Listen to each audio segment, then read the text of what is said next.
Então, boa tarde, sejam todos bem-vindos ao primeiro simpósio da região Norte, SOTÉ, com a temática Amazônia e suas vivências culturais e religiosas. Este evento ele foi organizado pela Regional SOTÉ Norte e nós teremos hoje como palestrantes Dr. Moab Costa, o Dr. Francisco Gonçalves. Como mediador, nós temos o Padre Giovanni Manco, Padre João, aqui conosco. E para dar abertura a este nosso evento, vai ser o professor Dr. César Kuzma.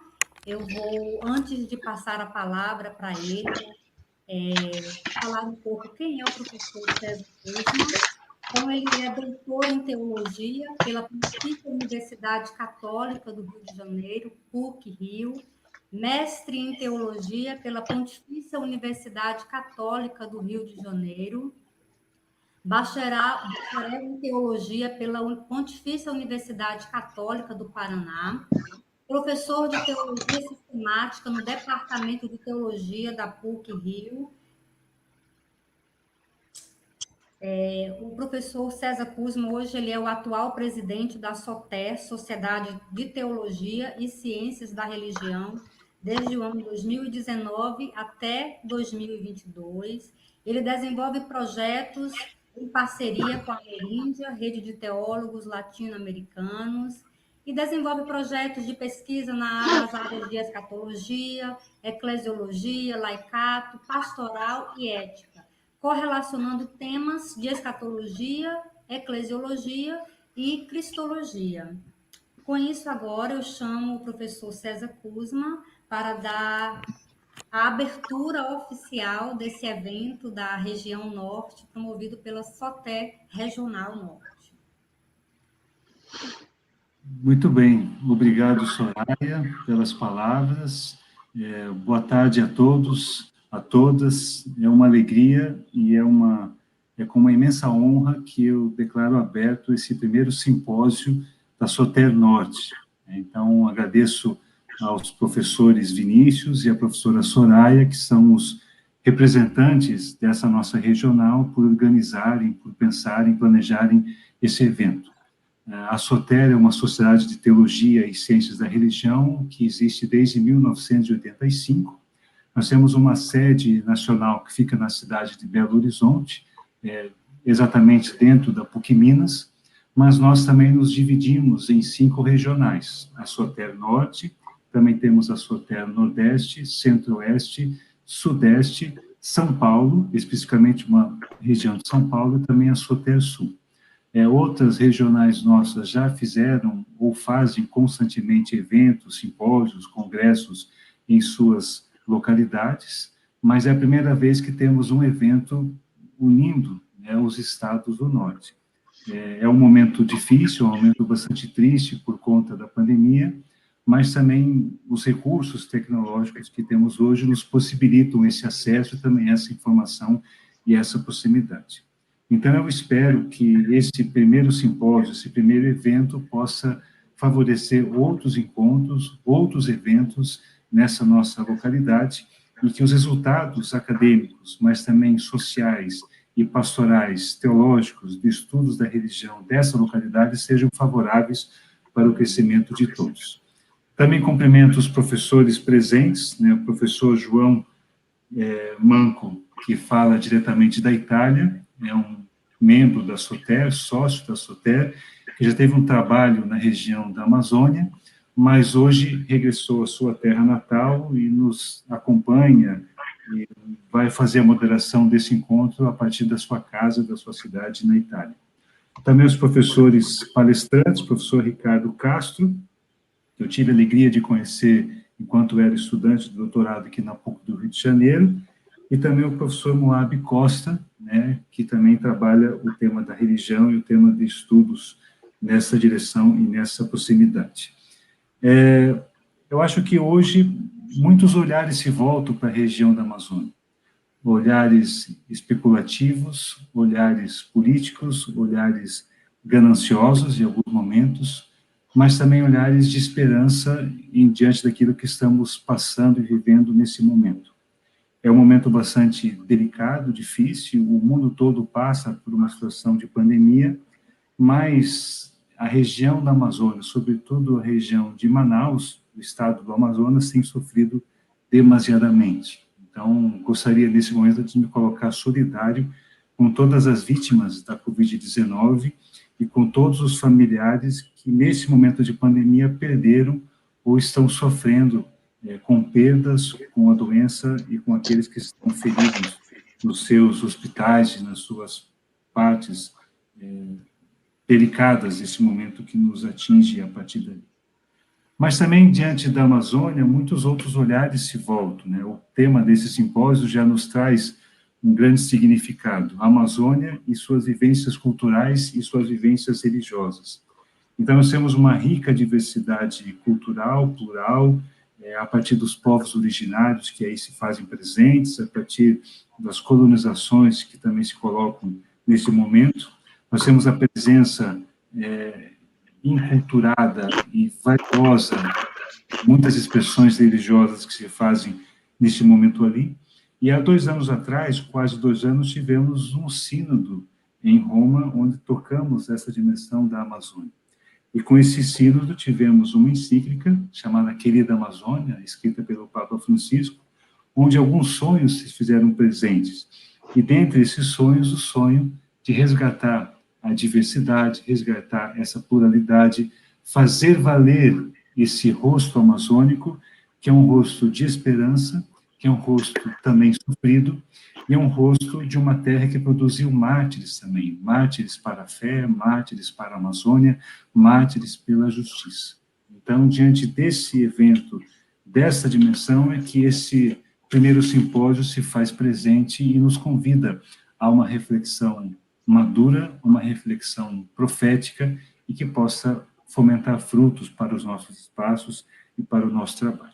Então, como presidente da SOTER, me sinto honrado e feliz pela realização desse evento, por dar força a esse momento que se inicia, e passo agora a palavra aos professores que vão trazer riquezas para nós na sua apresentação.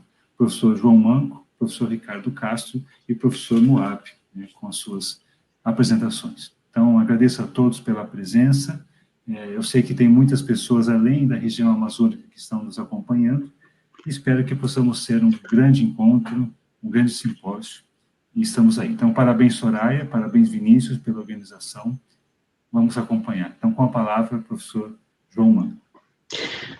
Boa tarde a todos. Obrigadão, professor César. Boa tarde, Soraya, professor Moabi, professor Ricardo Castro. Permita-me dizer uma coisa antes de começar. Sinto-me honrado, emocionado de poder colaborar neste momento, não somente com a questão acadêmica do Brasil, mas poder, ao mesmo tempo, acompanhar um processo humilde do resgate deste grande país, no qual eu fui ordenado sacerdote na Amazônia, em Macapá. Mas desde 2005 eu fui trabalhar no México, na pastoral indígena e também no meio acadêmico do México. Mas agora, com a SOTER, do qual sou membro, sinto a responsabilidade, neste momento, de poder acompanhar e moderar este simpósio, que eu creio que tem muitas características, e uma delas o professor César falou, a exortação do Papa Francisco, querida Amazônia. Permita-me, antes de apresentar os estimados palestrantes, de poder começar com a poesia, porque o Francisco e nós cremos que a poesia seja a mais revolucionária no sentido bom da palavra. E também a gente lembra quando missionário no interior do Amapá, eu escutava as lendas dos campesinos, dos pobres do interior. Eu ficava lá a noite toda escutando as poesias e as lendas. Eu queria compartilhar com você esta poesia que está na Querida Amazônia, que o Francisco Papa escreveu. Aqueles que pensavam que o rio fosse uma corda para jogar, enganam-se. O rio é uma veia muito sutil sobre a face da terra. O rio é uma corda onde se agarram os animais e as árvores. Se o puxarem demais, o rio podia arrebentar, poderia explodir e lavar-nos a cara com a água e com as águas. Esta seja a melhor introdução para que os dois ilustres palestrantes que vou apresentar. O Dr. Ricardo Castro Gonçalves possui graduação em Filosofia e Teologia, Missionary Institute Orlando, graduação reconhecida em Teologia pela Faculdade de São Bento, no Rio de Janeiro, mestrado em Ciência da Religião na Alemanha, o doutorado livre em Teologia das Religiões pela Faculdade de Teologia de Nossa Senhora Assunção, São Paulo. Possui doutorado em Teologia Pastoral pela Pontifícia Universidade Católica do Rio de Janeiro.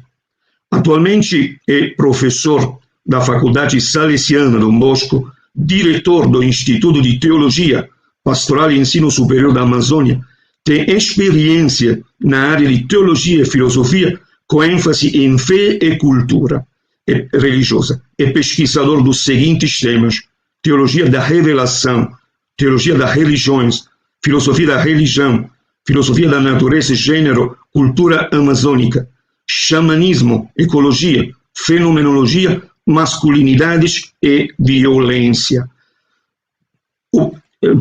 Peço ao professor Ricardo de começar esta palestra.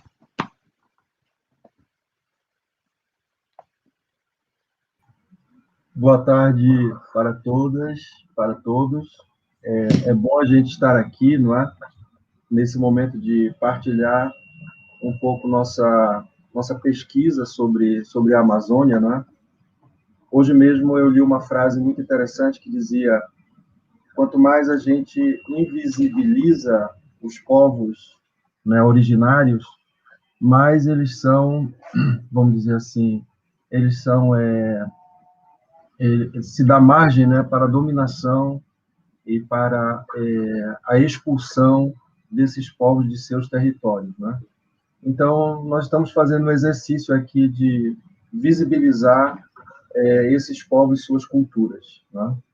Então, eu sou daqui da Amazônia, eu sou de Parintins, não é? Nasci lá nos beiradões dessa cidadezinha, que ela é muito conhecida, não é? A nível de Brasil e talvez até a nível de mundo, por causa do festival folclórico, né? Eu também vivi em Santarém e aqui em Manaus, onde eu iniciei minha formação acadêmica, e também fui missionário por um tempo na África, onde eu tive a possibilidade de conhecer um pouco, né, vivencialmente, a vida missionária e a cultura dos povos, principalmente em Moçambique, na África do Sul, e nos povos do norte da África também, né, eu passei por ali, né?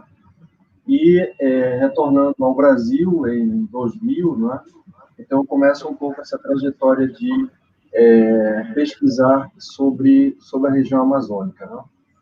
Então, aquilo que eu vou apresentar em termos de vivências culturais e religiosas da Amazônia se restringe a um pouco a minha pesquisa doutoral, alguns aspectos que eu vou colocar aqui, além da pesquisa que a gente está avançando também. Eu faço parte de um grupo de pesquisa da Universidade Federal, não é? E outros grupos que se interessam de estudar principalmente aquilo que nós vamos chamando, nesse grupo de estudo na Universidade Federal e também na REPAN, não é? Que é esse grupo também dedicado a aprofundar o sino da Amazônia. Então, nós chamamos de Amazônia Profunda, né? Um pouco ressonando aquela questão da ecologia, não é? A ecologia ela pode ser superficial, no sentido de conhecer a natureza na sua dinâmica, mas a ecologia não é somente essa superficialidade, né, da biosfera. Ela possui todo um sentido, um significado e um valor, e por isso é preciso aprofundar, né, é preciso compreender mais profundamente as dimensões ecológicas da natureza. A minha abordagem nessa fala está ligada a um processo hermenêutico, né, das vivências culturais e religiosas da Amazônia, atrelada principalmente às teorias pós-coloniais, né, porque para a gente compreender a Amazônia, principalmente levando em conta que aquilo que normalmente se fala, né, a nível acadêmico, de que a Amazônia é uma invenção, né, uma construção. Então, nós precisamos ir além dessa construção e dessa invenção, e por isso a importância do caminho da decolonização, né? E também da interculturalidade, que enfatiza essa compreensão da Amazônia nas suas interações com diversas culturas, né? Diversidade cultural. Então, eu vou colocar alguns pontos aqui, né? Talvez a gente não vai... É um tema muito amplo, né? Eu vou simplesmente colocar alguns aspectos que eu acho que seja interessante para a gente iniciar essa conversa, né? Esse debate. Então, primeiramente, né? As vivências culturais e religiosas dos povos originários e interculturais da Amazônia poderia ser pensado como recuperação dos bens comuns da humanidade, né? Aqui nós estamos ressonando um pouco a perspectiva da Vananda Shiva, né?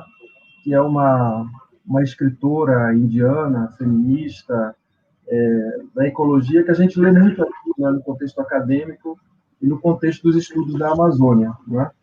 Então, nós precisamos recuperar os bens que são comuns da humanidade, ela vai dizer, né? Porém, isso não significa dominação por parte de grandes multinacionais desses bens, mas a autonomia das comunidades sobre os recursos culturais e religiosos para proteger e garantir os recursos naturais e espirituais da humanidade. O que a gente vai observando, estudando sobre as vivências culturais da Amazônia, culturais e religiosas da Amazônia, é que elas estão intrinsecamente ligadas no contexto atual da Amazônia, que é sobre essa êxito, né, que está no símbolo da Amazônia, que está nos movimentos, que está na pauta das grandes questões do tempo, né? Que é a preservação da biodiversidade e da sociodiversidade local, que são fundamentais para a sobrevivência das cadeias de vida, principalmente no contexto da Amazônia e no resto do mundo, né? As vivências culturais e religiosas das comunidades locais e urbanas da Amazônia têm como objetivo conservar as diversidades, tanto a diversidade biológica, né, a biodiversidade, como também a diversidade social, né, ou a sociodiversidade, como um direito fundamental à vida, através de recursos e conhecimentos baseados no princípio da biodiversidade. A biodiversidade que constitui um aspecto fundamental da Amazônia. Aqui eu falo dessa região, né, do estado do Amazonas, onde se funda a minha pesquisa, né? A minha pesquisa ela se dá principalmente no âmbito de grupos indígenas aqui da Amazônia, né, ligado a essa região de Parintins, de Maués, né, também do norte do Amazonas, Tabatinga, São Gabriel, né, e também alguns lugares do estado de Roraima, né. Eu estudo também bastante sobre os Yanomami. Então, a biodiversidade ela constitui um aspecto fundamental da Amazônia, né. Essa biodiversidade ela tem um valor intrínseco espiritual, identitário, humanizador e comunitário, antes de ser um valor de uso, né? Que muitas vezes esse valor de uso é muito mais enfatizado do que os outros aspectos da biodiversidade e da sociodiversidade da Amazônia. Então, cultura e espiritualidade, que talvez seria bem melhor do que religiosidade ou de concepções religiosas, né? Então, os povos da Amazônia, eu acho que eles alimentam muito mais uma espiritualidade do que propriamente uma religiosidade, né? Aqui a gente teria que debater esses conceitos, né? Mas a gente pode afirmar que cultura e espiritualidade na Amazônia concebe a espécie humana como parte de uma grande família, que na sua biosociodiversidade são como fios interconectados na teia da vida. Entrar na floresta e nos rios da Amazônia é fazer a experiência profunda de que não estamos nem acima, nem abaixo da natureza, mas dentro dela. Deste modo, não somos nem senhores e nem donos do sistema cosmobiótico. Não somos os criadores da vida, mas sim cuidadores e participantes dela. Esta epistemologia natural comum aos povos originários, principalmente da Amazônia, se contrapõe ao modelo de ciência e de religião das grandes corporações hegemônicas, né, que tentam se implantar ou se impor sobre a Amazônia, as grandes madeireiras, as mineradoras, que reivindicam o posse e personalidade jurídica sobre aquilo que é recurso comum da humanidade e das diversidades animais que vivem na biosfera, principalmente nessa região. Não somos deuses sobre a criação.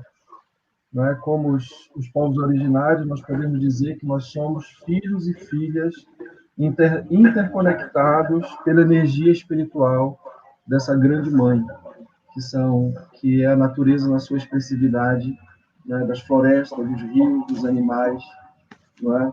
Do qual nós somos irmãos e irmãs. Aprofundando um pouquinho mais essa questão da cosmovisão socio-religiosa indígena da Amazônia, nós podemos dizer que a base da cosmovisão, tanto social como religiosa da Amazônia, é indígena.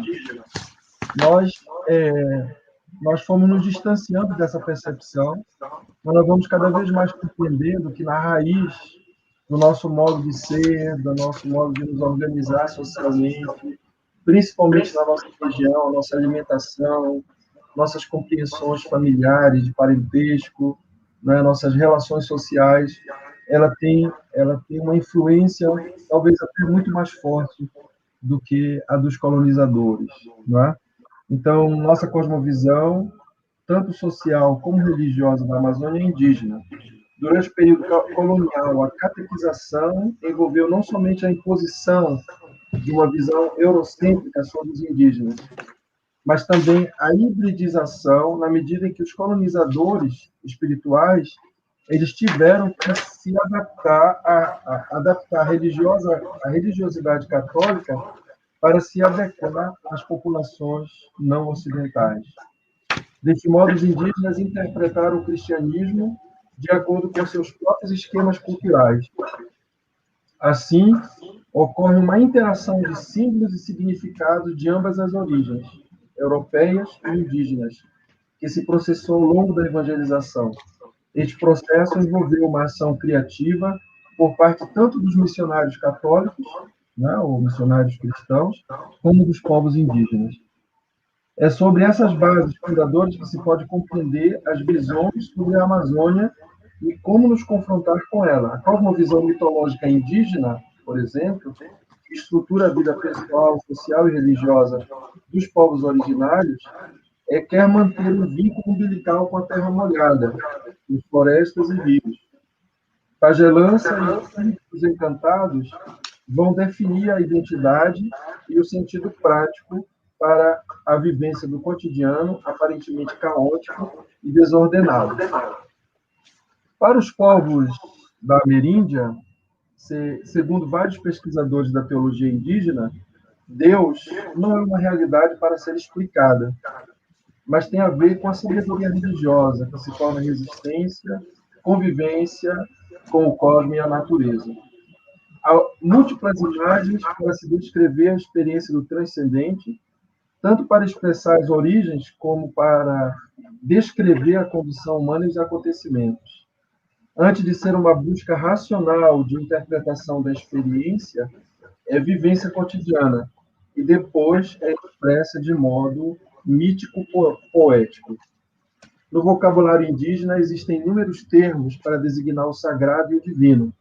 Para expressar o mistério, possui uma linguagem muito rica, Nesse sentido, de modo geral, se pode falar de um núcleo teológico que mais especificamente se pode chamar de teocosmologia ou cosmoteologia devido ao seu ponto de partida. Depois, quem está me orientando, por favor, me dá uma dica de 5 minutos antes de terminar meu tempo, né? Então, os povos ameríndios, em sua maioria, não possuem uma figura de um Deus único, né? Criador e retribuidor, como aconteceu com as religiões monoteístas, né? Do Mediterrâneo e do Médio Oriente. A maioria desses povos possuem figuras mitológicas, ou demiurgos, né? Cujas ações eles vão enaltecer. É uma visão cosmo-humana, mais que antropocêntrica. A religião, na sua essência, possui uma visão redutiva do tempo e do meio ambiente. O elemento utópico é relacional, o presente inclui o passado e o futuro. Este aspecto está presente principalmente nos rituais e nas festas. O mundo físico se limita à biosfera ou à floresta ou à terra natal, né? O mundo sociopolítico se encontra principalmente na família nuclear, não se encontra, né? Na família nuclear, né? Existem parentes reais ou fictícios na família extensa, nas alianças tribais e intertribais. O mundo metafísico é constituído de heróis mitológicos, monstros, viagens, espíritos, almas, animais em forma de pessoas que simbolizam o alter ego das pessoas. A visão histórica tem o limite dos antepassados imediatos, 4 ou 5 gerações, de modo geral. As ações dos heróis mitológicos aconteceram durante a vida dos antepassados mais velhos.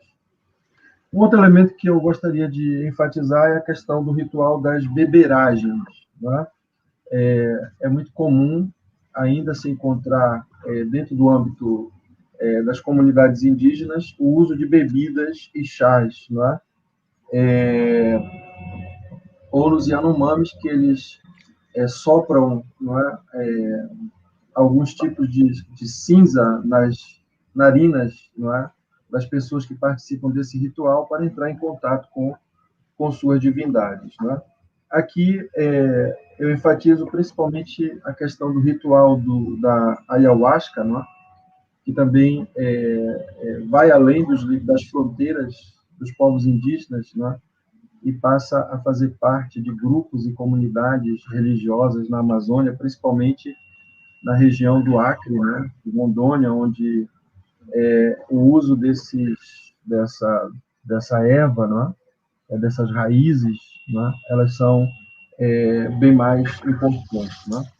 Então, o ritual da ayahuasca, assim como o uso de outros alucinógenos e ervas, é muito difundido entre os povos indígenas amazônicos e está associado às práticas xamânicas, ou aquilo que a gente chama aqui na região a pagelança, embora não exclusivamente, né?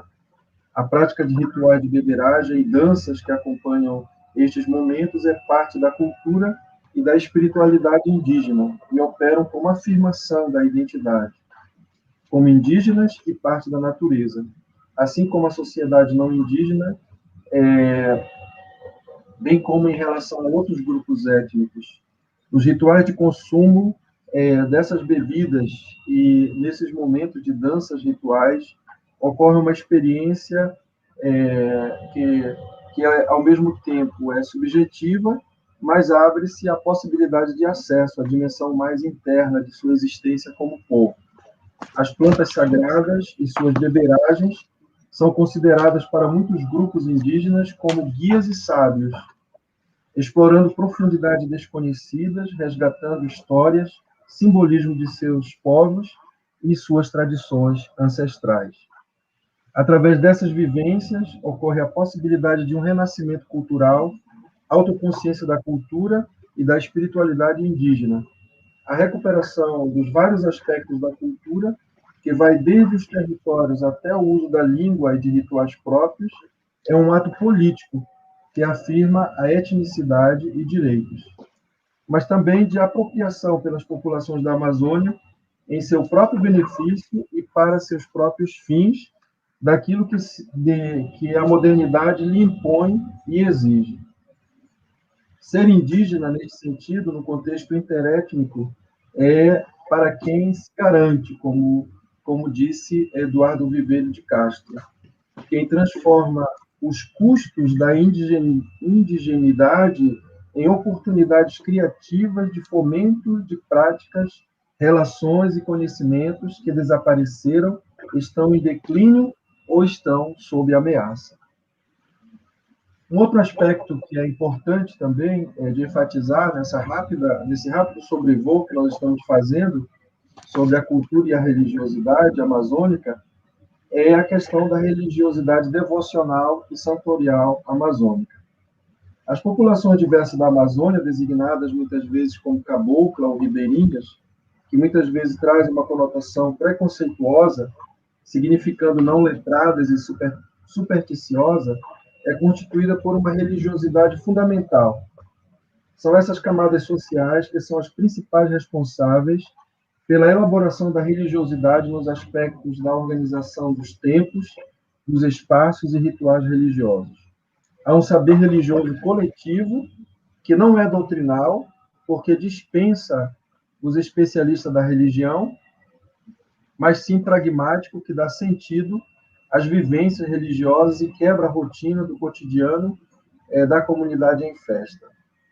Essa religiosidade, apesar de se encontrar e se constituir uma característica fundamental do espaço social das áreas rurais, elas também estão presentes nos contextos urbanos da Amazônia. Um fenômeno importante das cidades da Amazônia é a importação de tradições, costumes e práticas cotidianas para dentro do dinamismo social dos grandes centros urbanos. No âmbito da cidade, esses aspectos da religiosidade popular são sutilmente estabelecidos e sofrem de releituras e transformações. Na Igreja Católica, há santos que são santificados a partir de processos canônicos definidos pela própria instituição religiosa e outros que são reconhecidos por seus méritos de santidade pelo próprio povo. Há santos que são santificados a partir de processos canônicos, não é? E outros que são reconhecidos pelos méritos de santidade que o próprio povo vai designando, né? Aqui em Manaus existe uma santa, né, que não está no calendário dos santos da Igreja Católica, Santa Etelvina, não é? De fato, eu tenho alunos que fazem pesquisa sobre essa santa e é muito interessante esse aspecto, né? Falta 5 minutos para mim, né? Poucos, 2 minutos, doutor Ricardo, 2 minutos. 2 minutos, então vamos lá. O santo, né? Santos são mediadores para a obtenção de favores pessoais, que inclui as necessidades de obtenção da saúde, de resolução de problemas financeiros ou amorosos, ou mesmo para recuperar objetos perdidos ou roubados. O santo é capacitado para obter benefícios porque recebe diretamente de Deus este poder. Os santos estão subordinados a Deus, mas são poderosos intercessores das necessidades de seus devotos. Os milagres são realizados pela intercessão do santo, mas é pelo poder divino que este se manifesta. Os santos das devoções populares são representados nas suas imagens, que possuem um poder místico, né? Tocar na imagem, ornar seu altar com flores e fitas, carregar o seu andor, oferecer-lhes sacrifícios e oferendas, significa para o devoto o mesmo que se unir ao santo na eternidade. De modo geral, estes santos nas procissões são carregados por homens ou por mulheres de comprovada vida e devoção, pertencentes a alguma irmandade ou família de cuidadores de santos, né? Na minha pesquisa, eu fiz bastante pesquisa sobre Santo Antônio aqui na nossa região, porque é um santo bastante venerado e porque também a riqueza dos rituais ligados a Santo Antônio é muito interessante, né? Então, um pouco é isso. Eu teria alguma coisa a dizer também sobre o pentecostalismo, né? Mas eu acho que o meu colega ele vai enfatizar um pouco esse aspecto. Mas o pentecostalismo ele é um aspecto bastante importante hoje, não é, da religiosidade na Amazônia e ele se entrelaça, né, nossos estudos sobre a religiosidade na Amazônia. No pentecostalismo, a gente está fazendo uma interação com a questão indígena, com a questão afro, não é? Principalmente no pentecostalismo de transe ou de possessão, não é?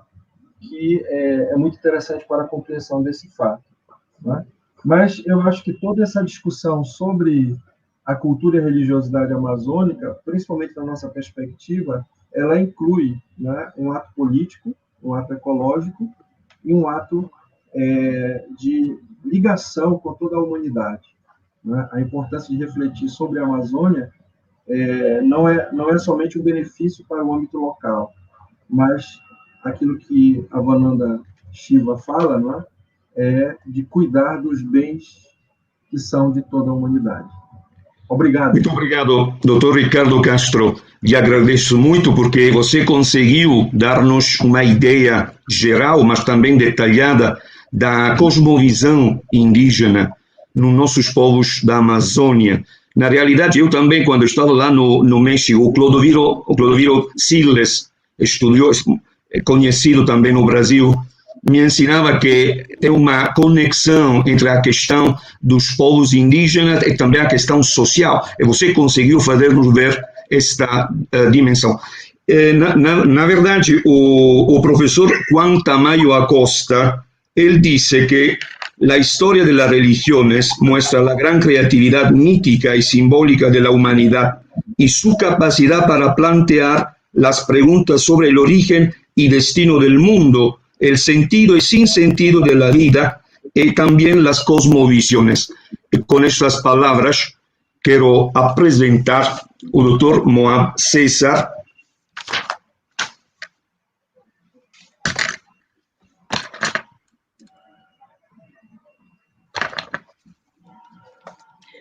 Doutor Moab é doutor em História pela Universidade do Vale do Rio dos Sinos, mestre em Ciência da Religião pela Pontifícia Universidade Católica do Goiás, graduado em História pela Universidade Estadual do Maranhão, líder do Núcleo de Estudos Interdisciplinares em História das Religiões, membro da Rede Latino-Americana de Estudos Pentecostais, RELEP, da Associação Brasileira de História da Religião, ABRAS, e da Comissão de Estudo de História da Igreja da América Latina, Caribe, UCILA do Brasil, é professor adjunto do segundo curso de História da Universidade Estadual da Religião Tocantins do Maranhão, professor permanente do Programa de Pós-Graduação em História da UEMA, participou do Sínodo para a Amazônia na qualidade de delegado fraterno. A você a palavra, Dr. Moab.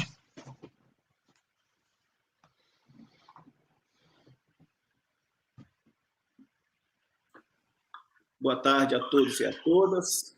Quero, antes de mais nada, agradecer aqui ao CEPRES, à SOTÉ, ao Vinícius, né, pelo convite para participar deste evento inaugural de instalação da SOTÉ Norte. Fico muito honrado com isso. Muito obrigado. Quero cumprimentar também o presidente da SOTÉ, o César Guzman, o doutor Ricardo, que fez uma exposição excelente aqui sobre as diversidades e as vivências religiosas na Amazônia. A minha relação com a Amazônia, ela é uma relação já de muitos anos. Eu morei em Manaus no final da década de 80 e, naquela época, eu era representante comercial. Morava em Manaus e viajava todo o interior do Amazonas. Eu praticamente conheci todas as cidades do Amazonas naquela região. Às vezes pegava um barquinho, ia até Fé, Coari, Codajás, Nova Olinda, e ali trabalhei por 4 anos. Trabalhava em Rondônia, Roraima, e toda aquela região ali era muito encantadora. Só que na época em que eu vivia na Amazônia, eu não tinha um olhar e uma perspectiva que nós temos hoje. Depois voltei para a minha cidade, que aqui é a cidade de Imperatriz do Maranhão, que apesar de ser Maranhão, ser norte, faz parte da Amazônia Legal e também é conhecido como o Portal da Amazônia.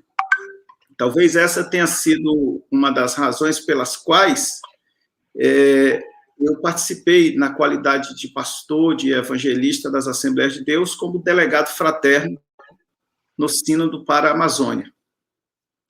Então, quando se fala em Amazônia, a gente fica pensando num mar verde, mas dentro daquele mar verde ali onde a gente não vê, há uma diversidade muito grande e há culturas distintas que ali se estabeleceram, que ali se desenvolveram e que é um universo muito rico para as pesquisas. Então, eu fiquei imaginando o que eu deveria falar, né? Atualmente, eu estou orientando uma pesquisa de iniciação científica sobre as relações entre a legislação ambiental brasileira, o Sínodo para a Amazônia e a atuação desastrosa do atual governo. Mas como nós vamos falar sobre a Amazônia e suas inúmeras vivências, eu separei essa minha fala com vocês, essa conversa, em 3 pontos. Eu espero que, dada a exiguidade do tempo, eu consiga, pelo menos, pontuar alguns desses aspectos. No primeiro ponto, eu vou falar sobre pentecostalismo e matriz religiosa brasileira. No segundo, sobre pentecostalismo e sincretismo religioso na Amazônia. E, por último, quero falar um pouquinho da minha experiência no Sínodo e falar sobre essas novas possibilidades de diálogo e de trocas culturais que o Sínodo acabou, assim, trazendo à luz e despertando no imaginário, nos debates, nas falas de quase todos nós, né? A minha tese de doutorado, que foi defendida em 2017, ela trata do adjornamento do pentecostalismo brasileiro, o processo de acomodação das Assembleias de Deus no Brasil à sociedade de consumidores. E, para tanto, eu faço um resgate histórico da implantação dela e de como ela surge ali no Amazonas e de que maneira ali na cidade de Belém ela avança depois para o Amazonas, depois ela se espalha pelo Brasil inteiro. E por que uma prática religiosa como o pentecostalismo, ela vai encontrar um solo fértil no Brasil, uma estrutura jurídica favorável, porque isso aconteceu em 1910, 11, e poucos anos antes, no Brasil se pôs fim aquilo que impedia ou se estabeleceu a liberdade religiosa através de um decreto. Nesses aspectos, a gente entende que o Brasil tem uma matriz religiosa que é extremamente fértil, que é extremamente porosa e que possui muitas afinidades com aquilo que o pentecostalismo se propôs logo no início.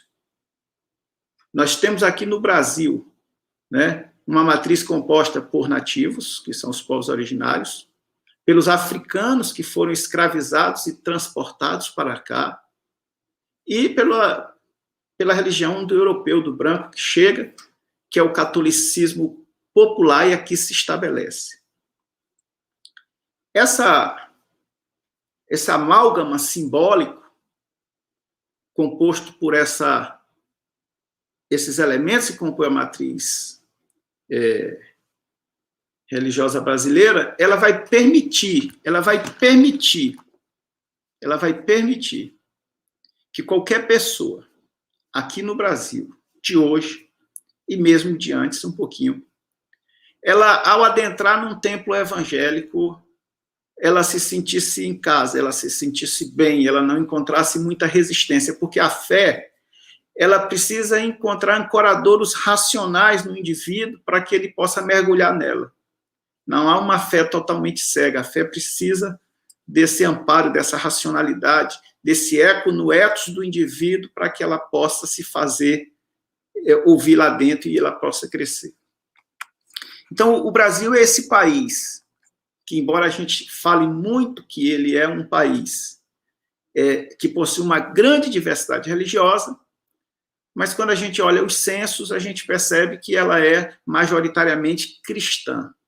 E essa forma de perceber o Brasil pelos censos faz com que uma riqueza de detalhes na sua, vamos dizer assim, nas suas múltiplas religiosidades e vivências, sejam, de certa forma, ofuscados. Mas há uma certeza de que é possível se perceber essa riqueza. Porque o pentecostalismo cresceu. E hoje, o estado do Amazonas e a Amazônia, onde está localizada a Amazônia ali, ela é uma das regiões do Brasil que possui a maior penetração de pentecostais. Aonde mais cresceu, aonde se estabeleceu, aonde foi implantado, de lá se difundiu, mas também lá ele se espraiou em toda a floresta. Eu lembro que, quando eu estava no sínodo, as muitas falas dos bispos sobre a Amazônia dizia, olha, em uma determinada região da Amazônia, em que um padre vai lá uma vez por ano, uma pessoa morre, e o padre só vai saber um mês depois ou um ano depois, quando ele aparece lá. Mas na hora do enterro, tem um pastor pentecostal lá, que está consolando a família, que está acompanhando a família e está ali dando uma assistência para ele. Então, essa presença maciça, ela permitiu que houvesse esse crescimento muito forte do pentecostalismo dentro da Amazônia. E aí vem a grande pergunta, que é o segundo tópico que eu quero colocar aqui. Quando eu penso no pentecostalismo e no sincretismo religioso na Amazônia, eu começo a fazer algumas questões que dizem assim, as relações com os nativos que ocorreram e que ocorrem com o pentecostalismo, com os pentecostais e também com os católicos, de fato, foram partilhas, foram adaptações dos códigos e dos símbolos religiosos que produziram novos olhares sobre o mundo, que modificaram as cosmovisões, ou mesmo até onde isso significa uma mudança de ethos, ou é mesmo uma adoção de táticas. Ou seja, quando você vê o indivíduo que vem de fora e ele faz trabalhos de evangelismo, de proselitismo religioso entre os nativos, aquilo que ele faz é, de fato, uma genuína conversão religiosa. Nessa conversão religiosa, as adaptações dos códigos e dos símbolos religiosos produzem novos olhares sobre o mundo, até onde isso significa mudança de ethos de fato. Eu, às vezes, me questiono que isso pode ser apenas uma adoção de táticas de sobrevivência, de acordo com aquela concepção do Michel de Certeau. Quando o Michel de Certeau fala de estratégias e táticas, ele fala da estratégia do dominador e da tática do dominado, que, para garantir a sobrevivência, ele traveste a sua prática religiosa, sincretiza ela, hibridiza ela nos modelos daquelas instituições ou daquelas tradições que vêm se impor sobre ele. E, por conta disso, você fica se perguntando, de fato, se houve alguma mudança nessa relação que a gente discute muito hoje, a história discute isso, as ciências sociais discutem isso, eu acredito que as ciências da religião também, é a questão da decolonialidade, desse olhar nosso, como é que nós olhamos para nós mesmos e dizemos, nós somos isso, e como é que nós nos reconhecemos nisso. Até onde as nossas perspectivas são realmente decoloniais ou pós-coloniais, como alguns querem colocar. Porque o próprio Michel de Certeau, naquele livrinho dele, aquele livro fabuloso que é a escrita da história,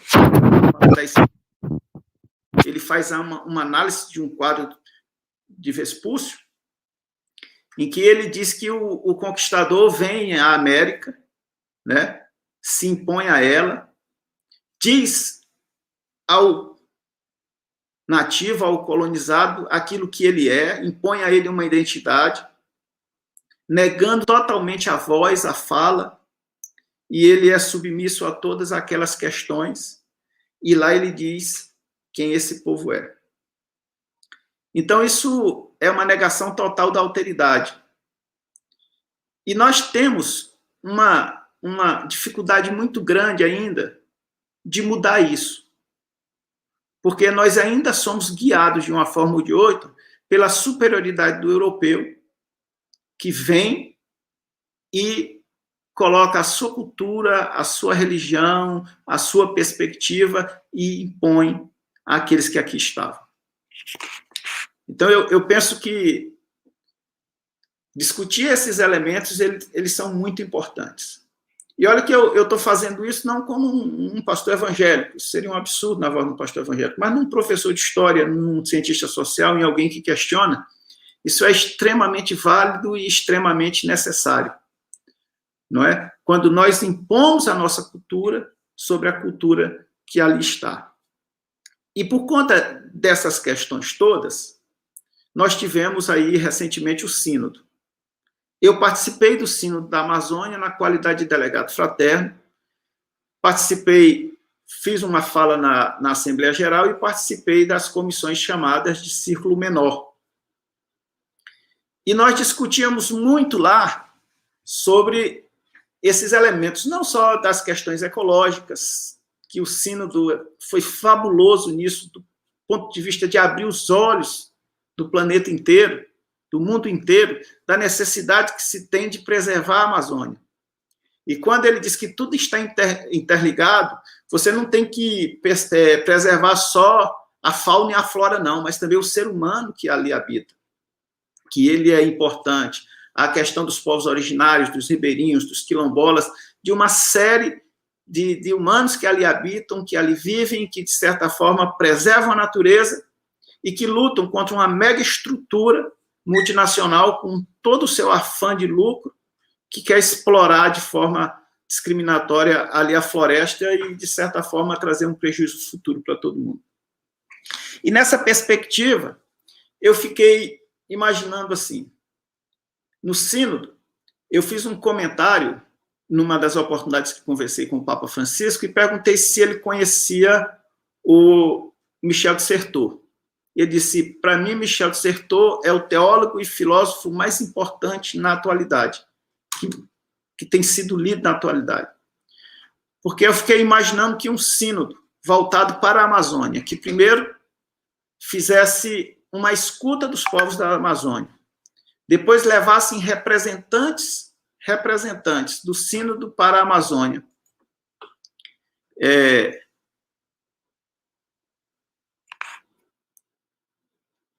Depois, só um minuto, gente. E levasse esses representantes ali para a Amazônia, ali para Roma, para que eles pudessem falar, para que eles pudessem dizer quem são, para que eles pudessem manifestar, nós somos exatamente isso. É uma atitude de quem, no mínimo, tem uma perspectiva não do colonizador, mas do colonizado. E sendo ele um latino-americano, um argentino, ele fez bem esse papel e essa discussão lá. E quando lá estávamos, algumas das coisas nos chamaram bastante atenção. A questão da perspectiva do estar tudo interligado. E que por estar tudo interligado, é preciso dar importância a cada um desses elementos que compõem toda essa teia necessária que garante a sobrevivência da casa comum, que é a Mãe Terra, Pachamama, né? E lá se falou muito de uma igreja com rosto amazônico, uma igreja com rosto amazônico. Foi uma das coisas que mais se discutiu lá. Quando nós estávamos nos círculos menores, os círculos eram divididos em círculos portugueses, círculos espanhóis, círculos italianos e outros, que eram franceses e círculos de língua inglesa. Quando se via o relatório dos que viviam aqui na Amazônia, ali o relatório era rico da diversidade e da beleza que é a Amazônia. O relatório mostrava a real necessidade que a Amazônia tinha. Mas quando você chegava nos núcleos que eram de italianos e franceses e ingleses que estavam distantes do cotidiano da Amazônia, os debates e as discussões, elas iam mais para o campo de uma teologia mais distante da realidade do cotidiano. Mas aqueles que eram dos grupos dos bispos que viviam aqui na Amazônia, você via uma riqueza muito grande. E aí surgiu a seguinte proposta: uma igreja com rosto amazônico. E está lá no texto na íntegra. A opção preferencial pelos povos indígenas, com as suas culturas, identidades e histórias, nos exige aspirar uma igreja indígena com seus próprios sacerdotes e ministros sempre unidos e em plena comunhão com a Igreja Católica. O que é interessante é que se buscava ali que houvesse um diálogo muito forte. E eu lembro que muitas foram as críticas contra o Papa Francisco, porque dizia que ele estava, de certa forma, era como se fosse um herege, né? Desviando a boa doutrina católica, porque ele dizia que era importante ouvir, né? Entender e compreender os elementos da cosmovisão indígena e reinterpretar e ressignificar para que pudesse a mensagem católica, a mensagem do cristianismo ali chegar. Ele falava da importância de uma presença constante de um sacerdote e de uma igreja que pudesse celebrar as suas missas na língua do povo, né? Na língua ali daquela tradição, na língua ali daquela tribo, daquela etnia. E muitos diziam assim: isso já os pentecostais fazem, já tem Bíblias traduzidas, os cultos são celebrados naquela língua tal e tal. Pois bem, mas aí não é tirando o mérito do sínodo é fantástico, é maravilhoso, foi uma das maiores experiências que eu tive, mas eu, na qualidade de pesquisador, de uma pessoa que tem que fazer um afastamento, fazer um distanciamento, não deixar ser envolvido por aquilo que constitui o meu lugar social, na mesma perspectiva do dissertor, ou na perspectiva de Eric J. Hobsbawm, um historiador inglês, que diz que todo historiador, ele olha o passado em cima de um puleiro que é constituído por sua língua, por sua religião, por sua forma de pensar, por sua cultura. E a gente fazendo esse distanciamento, quando a gente discute o sínodo, a gente fica pensando que, apesar de toda a atitude do sínodo, que é marcada pela alteridade, pela escuta do outro, ela também mantém uma atitude colonialista. Querendo ou não, o sínodo também reforçou uma mentalidade colonialista. Por quê? Porque fala da necessidade de evangelizar, de trazer uma religião nova, de mudar a perspectiva dos povos originários, as suas formas de adoração, a sua compreensão da realidade, porque ainda que se faça uma série de ressignificações, uma série de trocas culturais e amálgamas simbólicos ali, é o cristianismo que tem que ser colocado ali de uma forma ou de outra. A discussão também ali, houve uma crítica muito forte, e eu vou até ler um pouco da crítica que fizeram, que dizia assim: é urgente dar à pastoral indígena o seu lugar específico na igreja. Partimos de realidades plurais e culturas diversas para definir, elaborar e adotar ações pastorais que nos permitam desenvolver uma proposta evangelizadora em meio às comunidades indígenas, situando-nos no marco de uma pastoral indígena e da terra. A pastoral dos povos indígenas tem a sua própria especificidade. Aí vem a crítica que faz. Os colonizadores, motivados por atividades extrativistas ao longo da história, com as diferentes correntes migratórias, colocaram-nas numa situação de grande vulnerabilidade.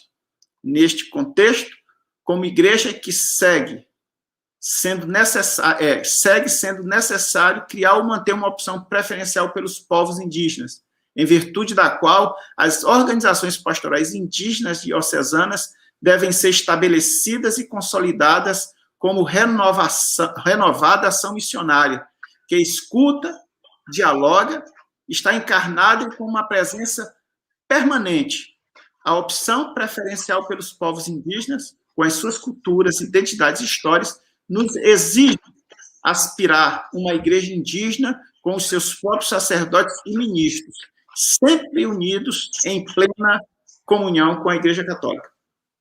Bom, é nesse sentido que eu coloco também a necessidade de se discutir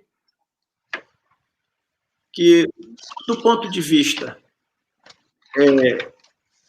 da necessidade de uma defesa integral ali da Amazônia, de sua biodiversidade, de seus povos, do quanto foi importante e significativa a manutenção e a realização do sínodo, de como deve ser importante a recepção desses elementos aqui no sínodo, a gente coloca também que no sínodo, e o sínodo em si, quando fala da questão da evangelização, isso também cabe para as missões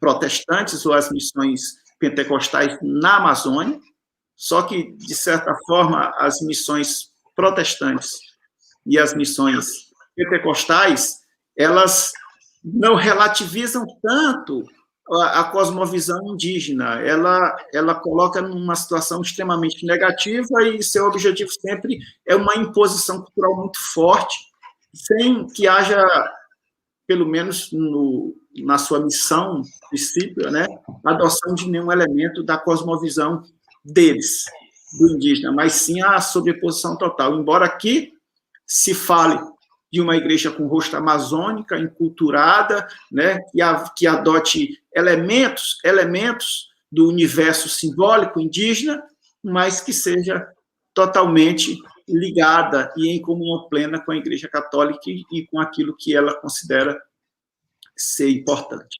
Então, eu trago isso aqui para a reflexão e quero encerrar dizendo que há muito que se discutir sobre essas questões da Amazônia, né? Se a gente fosse,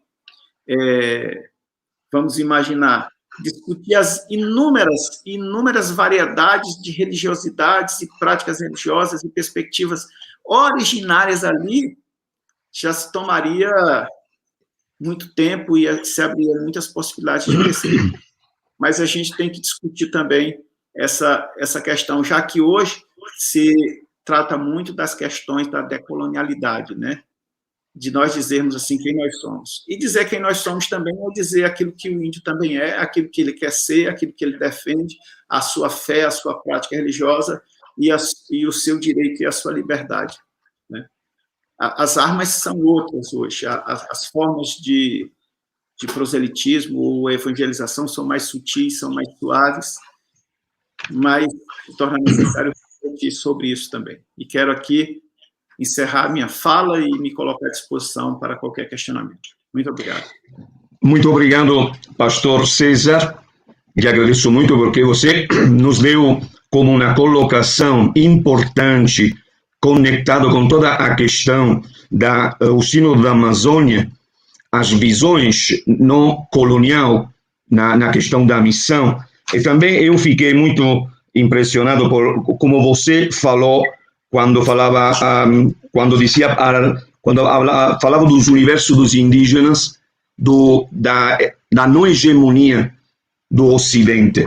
Eu estava pensando, quando você estava falando, no texto do Carlos Cunha, quando ele diz o pensamento decolonial e a epistemologia do Sul desconcertam a teologia, pois esta, em sua expressão cristã, é vista como um dos suportes teóricos que deram origem à lógica colonialista.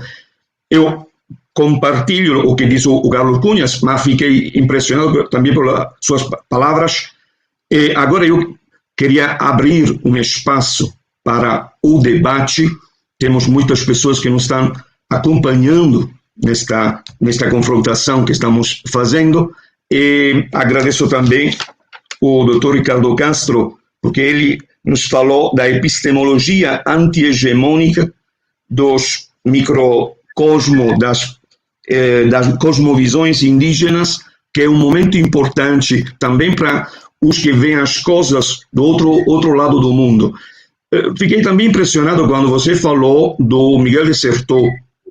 Em realidade, o Miguel de Certeau, ele vê as coisas de outra leitura, uma leitura claramente não colonial, decolonial. Eu pensava também no Todorov, quando ele fala que cada ponto de vista é uma vista do ponto. Então, acredito que vocês dois conseguiram nos dar uma visão detalhada desta situação atual, que nos vê neste momento juntos, colaborando juntos nesta demitificação de um certo discurso colonial, mas juntos, como o Sínodo da Amazônia estava falando, para juntos defender a Amazônia, defender os seus povos, as suas cosmovisões, que estão muito ligadas à questão social. Só permite-me citar o Papa Francisco, quando ele diz: para cuidar da Amazônia, é bom conjugar a sabedoria ancestral com os conhecimentos técnicos contemporâneos, mas procurando sempre intervir no território de forma sustentável, preservando ao mesmo tempo o estilo de vida, os sistemas de valores dos habitantes. A estes, especialmente aos povos nativos, cabe receber, para além da formação básica, a informação completa e transparente dos projetos, com a sua amplitude, os seus efeitos e riscos, para poderem confrontar esta informação com seus interesses, o próprio conhecimento do local, e assim dar ou negar o seu consentimento, então propor alternativas. Então, com estas palavras do Papa Francisco, quero abrir também um debate com as pessoas que nos estão acompanhando. Os queridos amigos podem escrever no chat, aqui ao lado, as perguntas, se têm curiosidades, intervenções, perguntas aos palestrantes.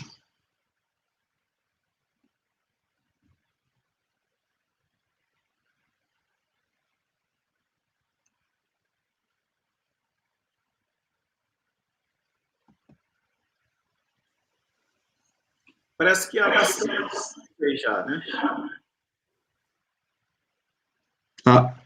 Ainda não vejo perguntas. Vou quebrar o gelo, como na Itália falamos, rompere il ghiaccio. Vou fazer uma pergunta a um e a outro. Ao doutor Ricardo Castro. Você falou muito bem da questão das visões anti-hegemônicas, anticolonial, porque sabemos que uma certa evangelização e também uma certa postura da questão da civilização que vinha da fora para a Amazônia estava marcada preponderantemente pela cultura colonial. Mas quando nos falamos da necessidade de ver a cultura da Amazônia, os seus mitos, as suas cosmogonias, do ponto de vista indígena, eu pergunto a você, que tipo de indigenismo estamos concebendo? Um indigenismo fechado? Assim como a antropologia cultural nos ensina que tem culturas que, mesmo colocando-se no diálogo com outras culturas, essas culturas se abrem, se enriquecem. A pergunta do Dr. Castro, então, de que ponto de vista ver a questão o anti-hegemonismo decolonial? Ao pastor Moabi, quando ele fala da questão da relação entre a legislação, o Sínodo da Amazônia e a atualidade, também da forma do pentecostalismo, como se foi desenvolvendo no Brasil, de uma forma claramente ecumênica, colaborativa, também com outras igrejas do Brasil. A que tipo de pentecostalismo você se refere? Aquele da grande tradição ou ao último pentecostalismo?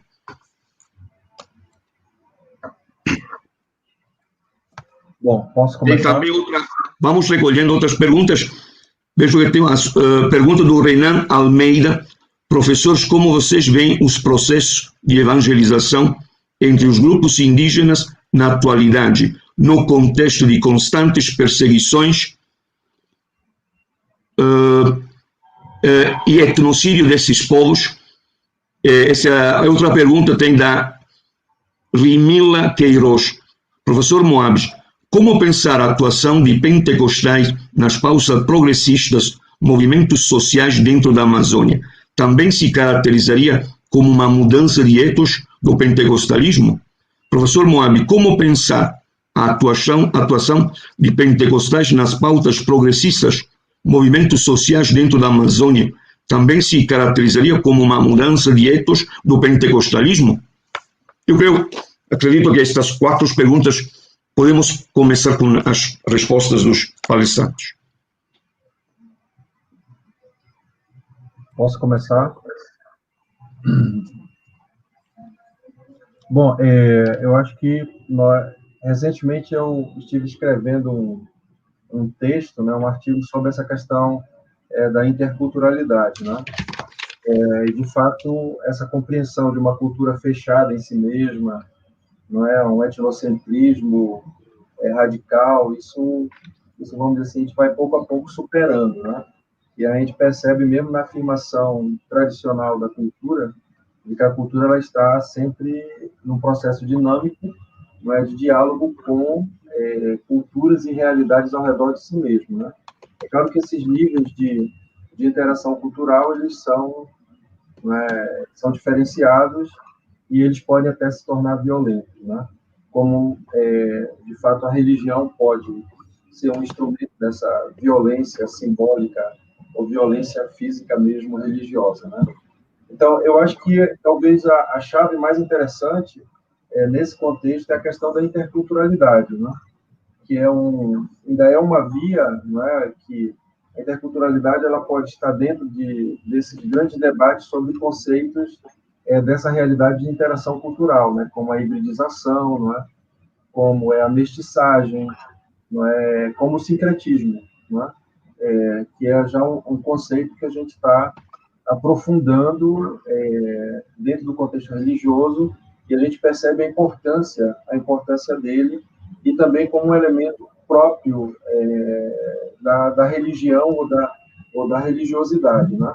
Então, eu acho que é preciso entrar nessa dinâmica, só que nós temos que fazer um processo de, vamos dizer assim, eu não gosto dessa palavra, mas eu vou usar ela aqui, né? De empoderamento cultural, em que, a partir dos elementos fundamentais de uma cultura, ela tem a possibilidade de dialogar numa assimetria, não é? Numa igualdade. Não é? Nós não somos nem aquele princípio cultural, que nós não somos nem cultura inferior, nem superior. Nós somos culturas, não é? Com conhecimentos básicos, e nós podemos interagir e nos enriquecer a partir desse processo. Que, de fato, na Amazônia é interessante, porque, apesar de que muitas vezes existe o domínio cultural, não é? Domínio de tecnologias e de conhecimentos, não é? Conhecimentos, etnoconhecimentos, não é?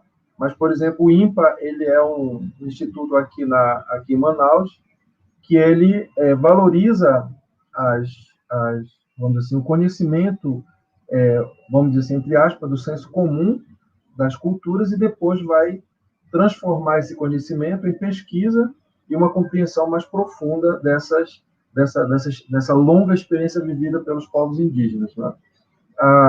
Quando você falava de evangelização desses povos, né, a evangelização no sentido católico tem vários níveis, né? Não significa necessariamente você impor um sistema religioso. A evangelização também é uma promoção da vida, não é? Que está no âmago daquilo que é o evangelho, né? É um anúncio da vida, e não fundamentalmente uma imposição religiosa.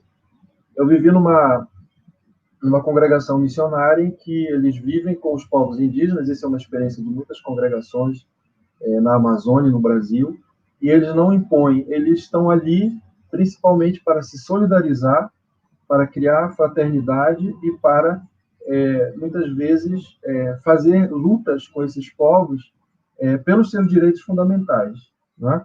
Então, eu acho que a gente tem que ir aderindo a essa compreensão, não de imposição, mas também de um diálogo assimétrico, né? De igualdade, de trocas de conhecimentos enriquecimentos mútuos, não é? Que estão aí vamos dizer assim, no arcabouço dessas culturas, não é? É claro que isso muitas vezes não é fácil, é preciso uma autoestima cultural, né? Aquilo que a autoconsciência cultural é um aspecto fundamental, não é? E uma das coisas que eu acho que é importante nesse processo evangelizador é de fato isso, né? Que uma pessoa de uma determinada cultura, através de uma compreensão do evangelho, ela não demonize a sua própria cultura, né?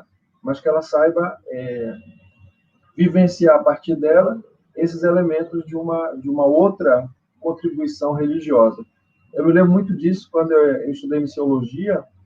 Eu ouvi uma vez um missionário que viveu no Quênia por muitos anos. Ele convivia com os povos nômades na África, né?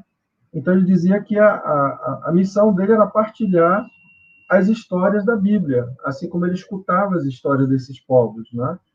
Depois ele ia para outros grupos. O que essas pessoas faziam com esse conhecimento das histórias que ele contava da Bíblia era a responsabilidade delas. As comunidades, né, originárias, né, elas devem receber essa contribuição e saber filtrar aquilo que é importante, aquilo que é um valor, aquilo que vai contribuir para a vivência mais profunda da sua etnicidade, da sua identidade, né? Então, é dessa maneira que eu compreendo, né? Então, eu acho que sobre a questão mais, vamos dizer assim, de como os pentecostais eles estão, eu acho que há muita, tanto no sentido católico como no sentido pentecostal, existe uma problemática econômica, não é? Uma problemática de geopolítica, não é, que está por detrás, que nós também temos que levantar. Não é, a religião hoje, atrelada ao elemento político e econômico, não é, ele traz toda uma configuração para a atuação de igrejas no contexto do mundo, né? Então, é uma problemática bastante desafiante essa, principalmente para a gente que está estudando ciência da religião, né? Que termino aqui. Ok, obrigado, Ricardo Castro, né? Doutor Ricardo Castro. Olha, eu vou responder o Padre João e depois eu vou responder algumas questões que foram feitas pelo Elias Wolff, pela Rímila e pelo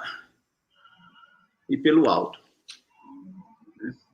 Quando a gente fala em pentecostalismo,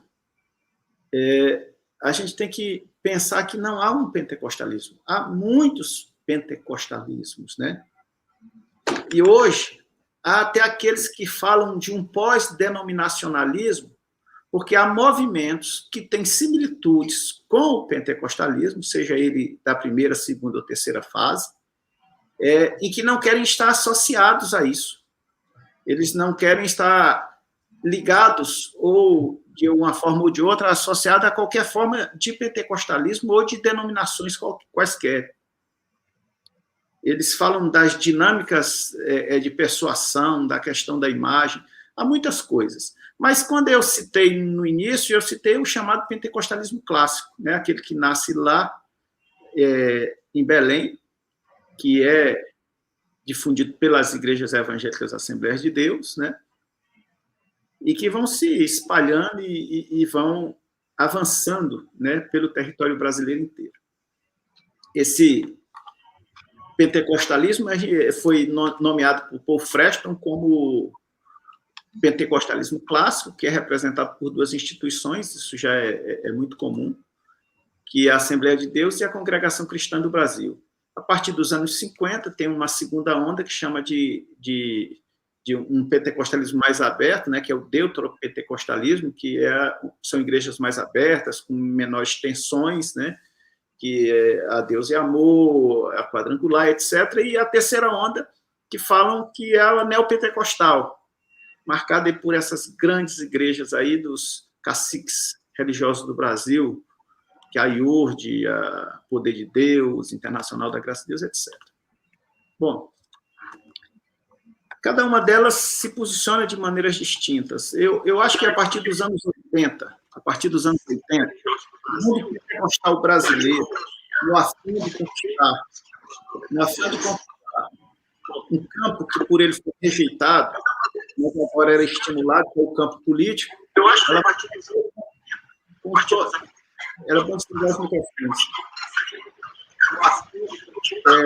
ela vai romper com todos os elementos que configuravam aquela característica pela SESI, pelo sectarismo, certo? De uma busca de uma salvação mais específica, né? Desculpa, tem alguém assim ouvindo pelo YouTube do celular e não está conseguindo quase ouvir a voz, porque está reverberando. Você pode ver a microfone? Específico. Então, essas questões elas vão depender muito de como essas instituições se propagam, né? As igrejas neopentecostais, elas, no Amazonas, elas vão estabelecer principalmente nos grandes pontos. O interior, não, ele não faz parte dessa dinâmica que ele coloca. E à medida em que eu for falando aqui, eu vou complementando essa posição e eu vou mandar para o senhor, Padre João, o texto da minha dissertação, que vai falar sobre exatamente essa distinção, essa mudança no ethos do pentecostalismo. O Jonas pergunta assim, professor Moab, é possível pensar em uma eco-pentecostalidade brasileira?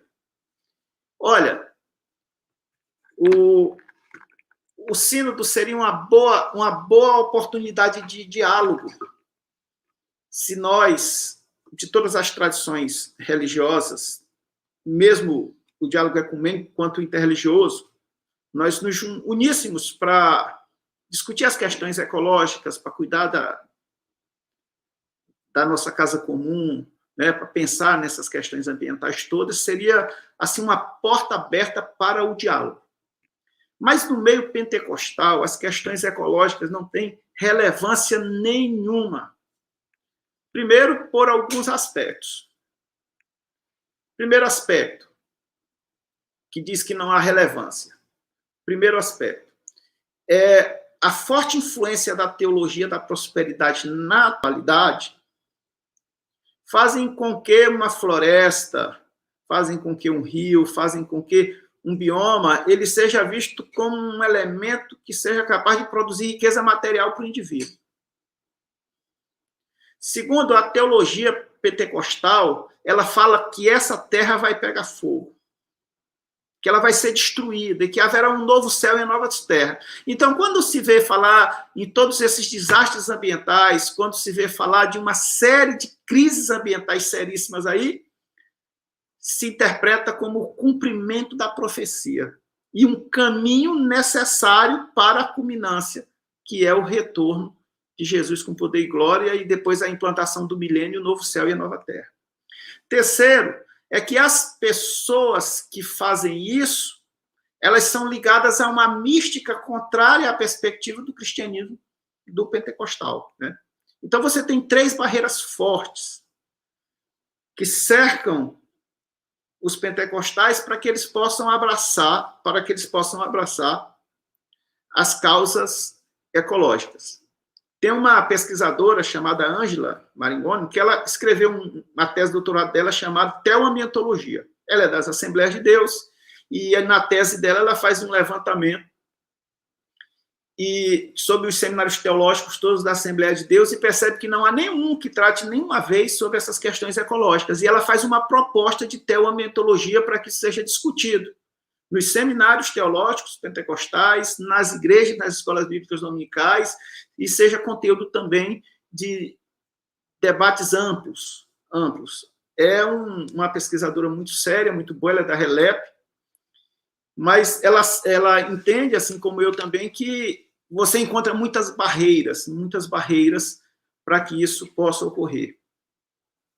Eu entendo que isso só vai mudar quando nós mudarmos essa geração de pastores que temos agora, e esses jovens que agora possuem 12, 13, 14, 15 anos, que estão nas escolas do ensino desde o fundamental ao médio, estão tomando sentido do que é isso, da necessidade, que são muito mais críticos, que quando assumirem essas posições na igreja, porque vão ter que assumir, porque ela tem que se renovar, eles vão olhar mais para isso, mas na atualidade eu não vejo, porque quando a Himmler fala das pautas liberais aqui, você não vê um único pastor evangélico, seja ele pentecostal ou protestante, contestando qualquer ação do ministro da destruição ecológica no Brasil, Ricardo Salles.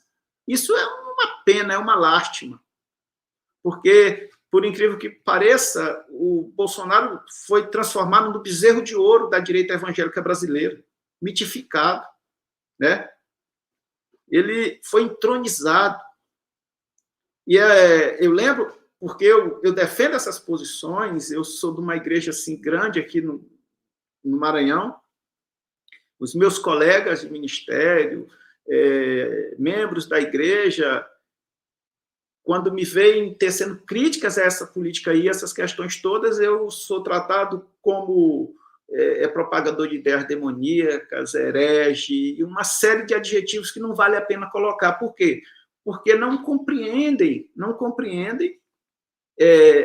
esse processo todos que ocorre, e da mesma forma que nos anos 80, naquela eleição para a Constituinte, em que os pentecostais brasileiros, principalmente a Assembleia de Deus, rompeu com todo o seu ethos de acesso, de sectarismo, de apoliticismo, levantou questões, se propagou nas igrejas a questão de que se nós não tivéssemos representantes na Assembleia Legislativa, a Igreja Católica voltaria a ser igreja oficial, que nós iríamos ser igual a Cuba, que nós iríamos apoiar o aborto, que o casamento... Sabe, os mesmos discursos que alimentaram a política em 1985, 86, eles foram repetidos nessa atual gestão que elegeu aí o capitão de polícia aí reformado ao cargo de presidente da República.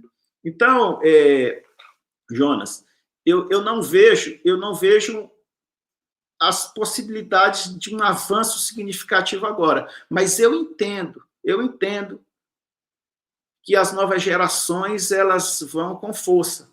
Elas vão com força, porque essas coisas nós estamos discutindo nas escolas de ensino médio, nós estamos discutindo nas escolas de ensino fundamental, a universidade está aí, eles estão entrando cada vez mais jovens. Eu sou professor do curso de História, e quando você pergunta lá, eu já tenho 18 anos nessa instituição, e eu lembro que quando eu iniciei das aulas ali, a média de idade do aluno era 35 anos. E hoje a turma, você tem aluno de 16, 17, 18. Quando você perguntava no início, tinha 1, 2 evangélicos. Hoje, você tem no mínimo 50% das pessoas ali que são evangélicas, de qualquer que seja esse segmento geral, amplo, esse guarda-chuva grande, ou pentecostais, ou protestantes, né? Pessoas que estão pensando e discutindo a realidade. Essa turma aí, ela vai mudar, mas esses atuais caciques de hoje, e essa geração intermediária que está no poder, ele não tem olhos para isso. E é uma pena, mas há muitas vozes discordantes, né? Por exemplo, não são todos os evangélicos que estão assim fechados com o Bolsonaro. Eu sou um da Assembleia de Deus que sou totalmente contrário a toda e qualquer política dele, porque eu não consigo ver ali nada que seja bom para a população nem para ninguém. Quanto mais considera ele um mito, né? Alguém que está ali em nome de Deus para fazer a vontade, para moralizar a família, para acabar com a corrupção e essas coisas. Então, tem muitas vozes semelhantes à minha, mas elas estão lá, são criticadas. E por que eu posso fazer isso? Por que eu posso falar? Porque eu sou independente, né? Apesar de ser obreiro, apesar de ser consagrado, etc., lá dentro, ministrar, fazendo uma série de coisas, mas eu não dependo financeiramente, eu não sobrevivo do ministério, eu tenho minha atividade à parte. Mas quem sobrevive 100% ali, ele não pode fazer nada, porque ele não pode ir contra. Olha a crise da Covid agora. Vamos lá para a crise da Covid. O que está acontecendo? As nossas igrejas estão todas abertas. E o pessoal aplaudindo o presidente, porque o presidente não quer que feche nenhuma igreja, vá lá. E eu digo, isso é loucura. Igreja aberta é perigo de vida para a população. Mas ninguém quer saber disso. As pessoas querem as igrejas cheias, né? Porque eu conheço pastores que dizem assim, eu estou blindado. A Covid não chega em mim, Deus não permite, eu estou blindado. Aí ele está blindado e abraçando todo mundo que não está, né? E transmitindo Covid para muita gente. Então, são coisas dessa natureza. O professor Elias, ele diz assim, excelente reflexão e texto de sobrevivência, etc. A questão que me ocorre é concretamente vincular diálogo e missão. Um não deve excluir o outro. Não deve e nem pode. O que diferencia a missão de hoje de ontem é que ontem, ou antes, não se dialogava, se impunha. Isso tanto do catolicismo quanto do protestantismo, em todos os sentidos. O que os católicos fizeram aqui com os povos indígenas? E o que os protestantes fizeram com os povos asiáticos? Né? Eu vim aqui anunciar Jesus. Chega na Índia lá, eu vim aqui, os ingleses chegam na Índia, eu vim aqui anunciar Jesus, falar que Jesus é amor, tal. Aí disse, não, mas nós já temos nossos deuses. Então tá. Toma, mata o cara lá, por quê? Porque não quer Jesus. Né? Então, isso é força das armas, não é só uma força simbólica, é uma imposição do econômico, é uma imposição do poder de controlar a violência, e hoje isso não cabe em lugar nenhum, salvo nos países em que você tem aí um radicalismo religioso, islâmico, etc., tal, que eu acredito que isso vai ter que passar depois, mas na atualidade não, vai mais no diálogo. Eu lembro que se ouve muito que Francisco de Assis, quando falava sobre a possibilidade de evangelizar, por exemplo, islâmicos, ele dizia, olha, se for preciso, se você quer falar de Jesus para eles, você vai lá, vai viver com eles, conviva com eles, né? Viva com eles, e se for necessário, use palavras. Né? Mas eu tenho uma preocupação assim, é que eu não consigo ainda perceber um cristianismo que seja desinstitucionalizado. Quando o cristianismo é institucionalizado, é difícil fluir aquilo que Jesus ensina. Né? E, às vezes me questionam e dizem assim, rapaz, tu é um herege, porque tu nem acredita que a Bíblia é a palavra de Deus, a Bíblia para ti é inerrante. Aí eu digo assim para a pessoa, a Bíblia é infalível, é inerrante e é a poderosa palavra de Deus. O problema não é a Bíblia, é quem interpreta ela. Porque na atualidade não se usa muito a Bíblia hoje como, vamos dizer assim, para guiar a passos, para orientar tomadas de posições, mas se usa a Bíblia para justificar atitudes tomadas e comportamentos adotados. E aí vem uma variedade de interpretações que dificulta. Eu sou extremamente favorável ao diálogo ecumênico e até o diálogo interreligioso. Eu não tenho dificuldade. Eu já estive ministrando na Conferência Espírita aqui do Maranhão. Se me chama, eu vou. Para qualquer lugar, eu vou. Porque eu acho que é importante dialogar. Quando evangélicos ou pentecostais dizem para mim, como é que tu, sendo um evangélico, tu é a favor do diálogo ecumênico? E mesmo interreligioso, eu digo, porque é fácil. Pastor Moabi, vai me desculpando. Se alguém puder fechar o microfone, tem alguém aberto o microfone que está ecoando.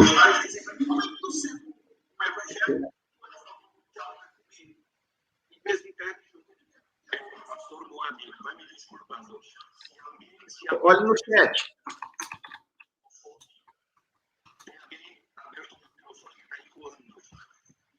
Então, aí eu digo para ele assim, tem uma pesquisa bacana que fala de juventude e diz o seguinte, no Brasil, 3 coisas acontecem. Não há mais uma transmissão familiar de uma religiosidade. Na primeira geração, você tem todos católicos. Na segunda, você pode ter um católico em espírito. Na terceira geração, você tem um católico em espírito, alguém do terreiro, outro da Xexomoyê, né? E assim por diante. Essa é uma realidade.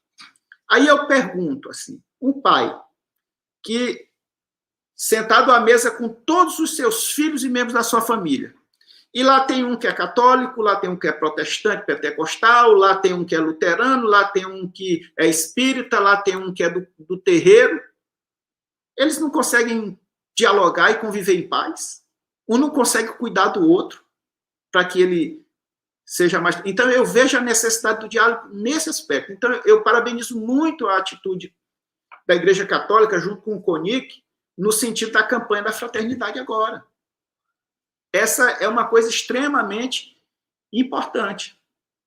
Agora, só para encerrar aqui e responder, por último, a pergunta do professor Elias, eu acho assim, não dá para excluir mais missão. A missão tem que ter diálogo, tem que ser troca, tem que ser amálgama de valores, tem que ser interação cultural, porque é necessário que isso ocorra. No entanto, quando você parte do ponto de vista assim, das individualidades, querer impor a sua forma religiosa para o outro é complicado. Ainda que seja de forma sutil, ainda que seja de forma assim muito leve, né? Mas eu entendo que nós precisamos nos unir, todos nós, católicos, protestantes, quem pensa diferente, né? Quem é de outra tradição religiosa, para a gente ter o quê? Ter paz, ter diálogo, a gente ter convivência saudável, né? E reduzir essa violência que há no mundo, que muita delas é fruto da perspectiva religiosa. Hoje o Brasil passa por uma crise tremenda e o que está agravando a crise é a concepção religiosa sobre a pandemia. E é isso.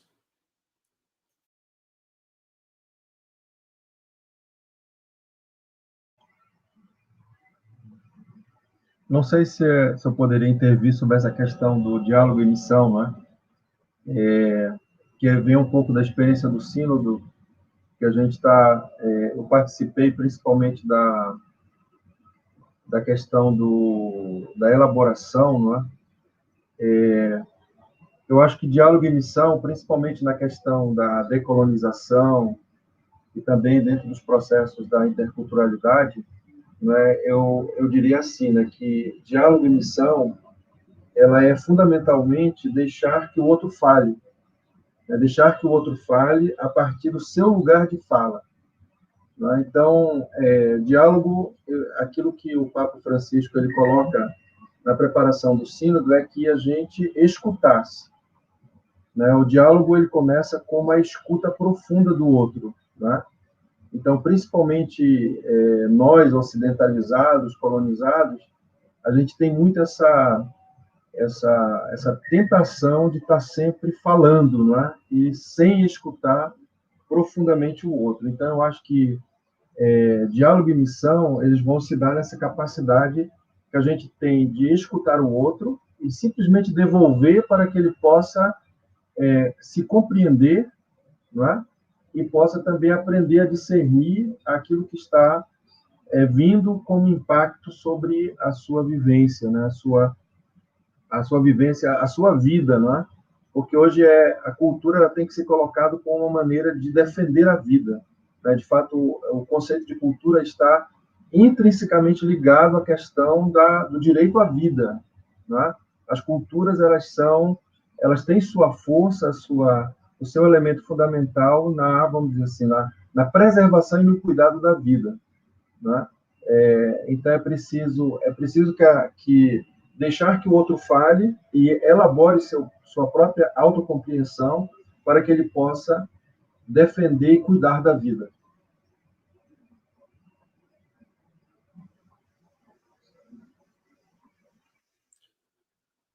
Microfone, Padre João.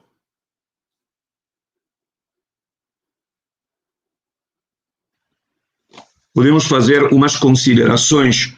Vemos como os dois palestrantes colocaram a questão da interculturalidade, não a hegemonia anticolonial das culturas indígenas da Amazônia, e nos fizeram entender como, neste momento, não é importante fazer um discurso confessional, mas um discurso ecumênico, aberto, onde o primeiro lugar tem a defesa da nossa querida Amazônia.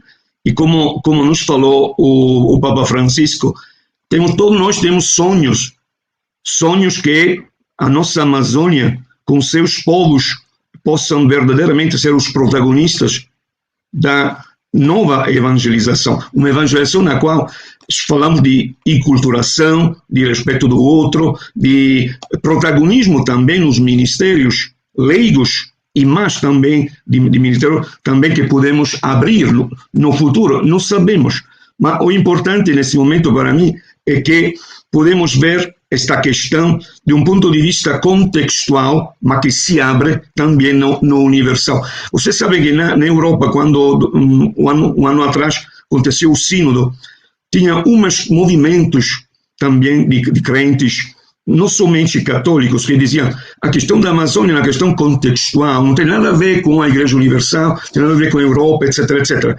Mas claramente se desmentiam eles mesmos, porque no momento em que falavam dessa maneira, sabiam que a Amazônia não é um discurso folclórico, não é um discurso para uma elite, é um discurso mundial neste momento.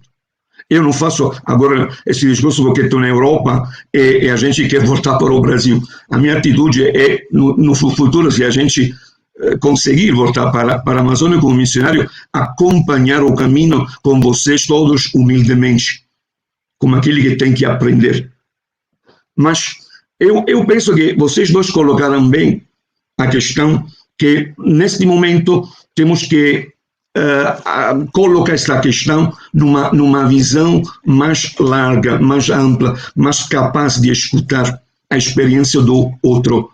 O doutor Ricardo colocou bem que a identidade, se é verdadeira, é sempre uma identidade da alteridade.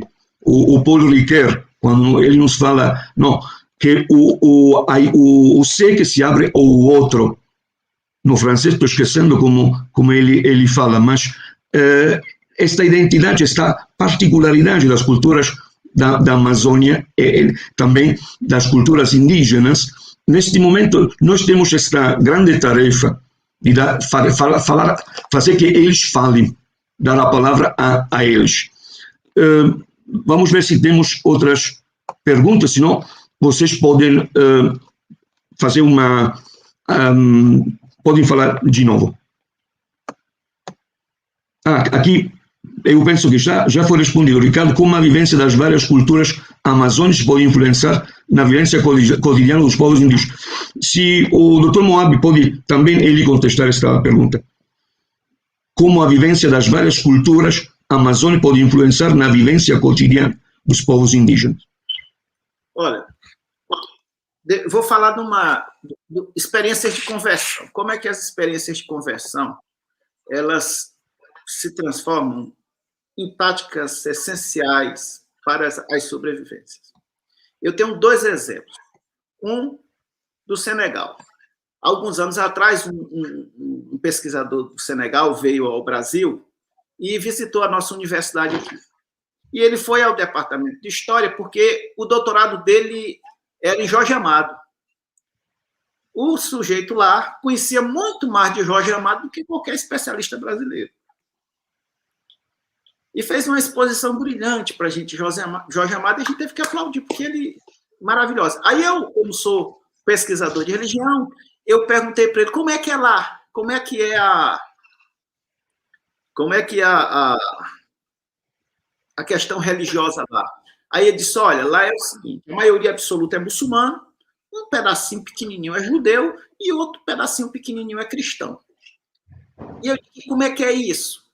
Você acha que há uma conversão de fato ao judaísmo, ao cristianismo e ao islamismo? Ele disse, Moab, é o seguinte, quando o problema é pequenininho, quem adora a Jesus é cristão, pede para Jesus resolver.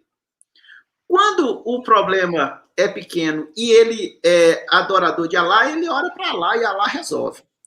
Quando o problema é pequeno e ele é judeu, ele pede para Javé. Agora, quando o problema é difícil, ele pode ser cristão, pode ser muçulmano ou pode ser judeu. Ele pega um frango, vai para a encruzilhada e faz um trabalho lá aos ancestrais.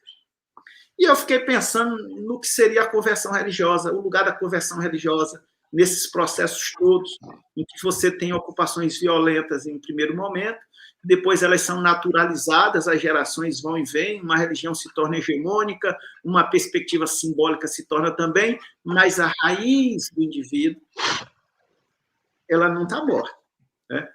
Aqui, na nossa região, nós temos milhares de índios, são mais de 20 mil índios que moram aqui,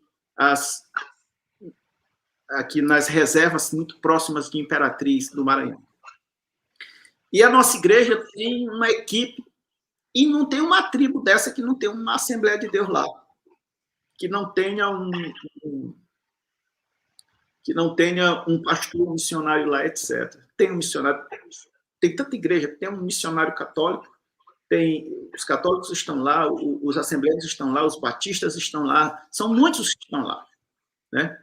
E aí, um dos líderes que visita essas igrejas e que já trabalhou muito, ficou muito tempo nas aldeias, etc., chega para mim e disse: Moab, me explica uma coisa, por que eles não conseguem se converter? Eles estão com a gente ali o tempo todo, vão para a igreja de manhã, vão para de noite, está ali o tempo todo. Quando pensa que não, eles estão nas práticas dele. Aí é que eu digo assim, isso de fato é uma troca simbólica, você consegue ter ali uma mudança de signos, de símbolos, né? Até onde vai essa perspectiva, essa mudança, né? Então, eu vejo o cristianismo, na minha leitura do cristianismo, em uma palavra que cabe: o cristianismo cabe em qualquer religião. Porque a essência dele é o amor, não é? Não é a essência do cristianismo? Não é amar o ser humano? Exatamente. Não há transcendência sem imanência. Se ele, Jesus, se fez carne e habitou no meio de nós, é porque o transcendente se revela no imanente e ele se torna uma realidade tátil, não é? Por outro lado, o cristianismo, ele não é opressor, enquanto mensagem, enquanto fala de Jesus. Então, isso tudo pode ser desenvolvido em qualquer tradição religiosa. Isso, quando você pensa nesse cristianismo desinstitucionalizado, porque essa é uma forma que muitos estão pensando. Quando você, eu não sei os casos da Europa, porque eu não tenho estatísticas da Europa, mas especificamente no Brasil, o segmento religioso que mais cresce no Brasil hoje é o sem religião. Esse censo que nós vamos realizar daqui para frente, que há 12 anos atrás, 11 anos atrás, em 2010, disse que 8% da população era sem religião, esse novo censo aqui vai dar um número aproximado a 15%, porque foram os que mais cresceram. Não é? São pessoas, não são ateus, não. Eu vou dar um exemplo aqui de Imperatriz, só para entender. Aqui em Imperatriz... Me perdoe, professor Moab, na Europa, pela verdade, nós falamos de hipermodernidade, porque a pós-modernidade já, por uns, já se fechou. Então, temos uma questão muito complexa na Europa, neste momento. É questão conceitual. Você Lipovetsky, que é hipermodernidade, tem modernidade tardia, tem pós-modernidade, tem uma série de aspectos disso. Mas aqui é o seguinte, vou dar um exemplo claro, assim, muito específico da cidade de Imperatriz, Maranhão. 2010, o censo dizia que aqui tinha 8% da população, mais ou menos 20.800 e poucas pessoas se declararam sem religião. Aí, quando ela detalhou isso, lá, 400 se mostrou agnóstica. Dizia, existe Deus, só que o homem não tem condições de conhecer essa divindade, etc. Tal, todo aquele discurso que a gente conhece. Outros 400 diziam, não tem Deus, não tem céu, não tem inferno, a matéria acabou e pronto. Mas mais de 20 mil disseram assim, existe um Deus, existe uma divindade, seja lá qual for, eles disseram, explicaram, mas eu não preciso de nenhuma intermediação institucional para me relacionar com eles. Muito bem. Professor Moab, sendo que temos poucos minutos, se os dois agora se alternam em responder também uma pergunta muito importante do Aldo Fernandes. A campanha da Fraternidade 2021 desafia as igrejas ao diálogo. Como você vê este desafio? Os dois. Também o professor Ricardo, sim. Professor Ricardo, senhor... Eu acho que esse é o grande problema do nosso tempo, né? Principalmente no Brasil, porque nós estamos com uma sociedade bastante polarizada, não é?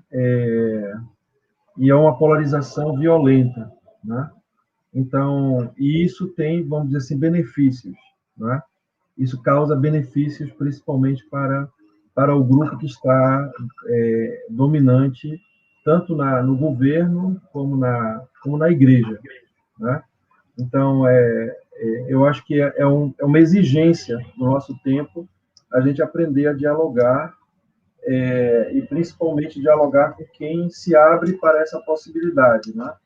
Eu acho que há uma problemática política que está aí envolvida, mas é uma problemática política que não entende de política, não é? Que não vê os benefícios de saber compreender de fato e dialogar sobre as questões políticas. De fato, nós estamos nos revelando, nesse momento da nossa história, todo um processo de educação, todo um modelo de sociedade, todo um processo histórico que nos fechou para, vamos dizer assim, um diálogo mais humano, mais de busca de projetos comuns, de busca de possibilidades que possam promover a vida, a justiça, a igualdade, né?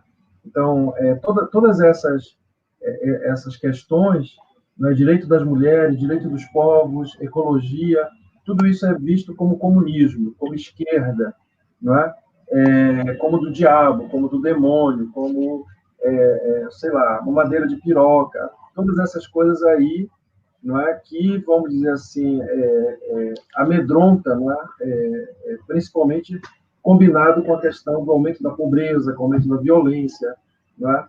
Então, mais do que nunca, nós precisamos de escolas do diálogo, escolas de comunicação, nós precisamos fazer com que as nossas diversidades estejam juntas, né, dialogando juntas, aonde é possível, não é, fazer esse diálogo. Então, nós precisamos, é urgente que a gente visibilize a nossa união, na diversidade, o nosso diálogo na diversidade, não é, para promover a vida.